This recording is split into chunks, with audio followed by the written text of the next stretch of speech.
এই ঘরে ঢোকার চাবি হলো কালেমা। ঘরে ঢোকার চাবি কি? কালেমা।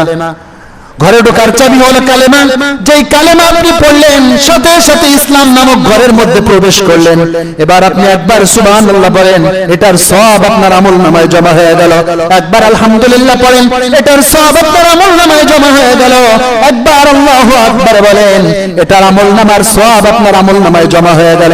কিন্তু আপনি যদি কালিমা না পড়েন, আপনার ঈমান নাই, কালিমা পড়লেন না, ঈমানও নাই, তাহলে আপনি সারাদিন যত ভালো কাজ করেন, সারাদিন যত আল্লাহ ডাকেন, এক ফুট সামান্য সওয়াব আপনার আমলনামায় জমা হবে না।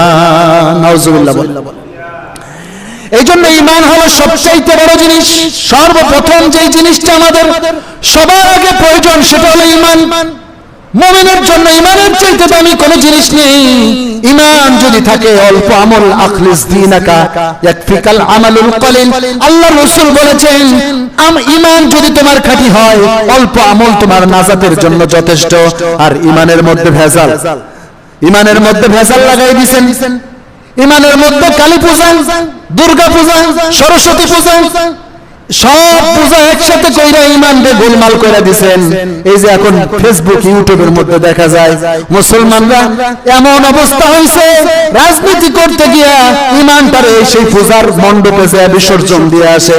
সেখানে যে শুভ উদযাপন করতে যায়, শুভ দুর্গা পূজার মানে শুভ দুর্গা পূজা সংবর্ধনা জানাইতে যায়, সমবেদনা জানাইতে যায়, যাই জানাইতে যাক না কেন, যেটাই এটার তাবির যেভাবেই করেন, সমবেদনা বলেন আর শুভ বলেন, যাই বলেন না কেন, এই যে আপনি যাচ্ছেন, যেটার জন্য যাচ্ছেন, আপনি যে কি করতেছেন,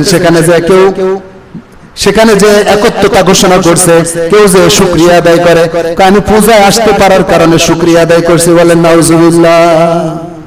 মুসলমান থাকে, ঈমান থাকে, কেউ যদি পূজায় আসার কারণে যদি শুকরিয়া আদায় করে যে আমি আজকে পূজায় আসার কারণে শুকরিয়া আদায় করছি, এই ধরনের কথা যদি কোনো মুসলমান বলে, ঈমান থাকতে পারে না।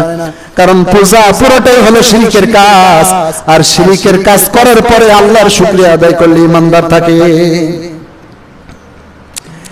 এই জন্য আল্লাহ রাব্বুল আলামিন সবচেয়ে যেই বিষয়টার উপর গুরুত্ব দিয়েছেন, যে বিষয়ের উপর সবচেয়ে বেশি সতর্ক করেছেন, আল্লাহ নবী সাল্লাল্লাহু আলাইহি ওয়াসাল্লাম যেটার উপর সবচেয়ে বেশি গুরুত্ব দিয়েছেন, সেটার নাম হলো ঈমান। আর যে বিষয় সবচেয়ে বেশি সতর্ক করেছেন, সেটার নাম হলো শিরক। সেটার নাম কি? শিরক। এই জন্য বলছি, ঈমান হলো ঘরের চাবির মতো।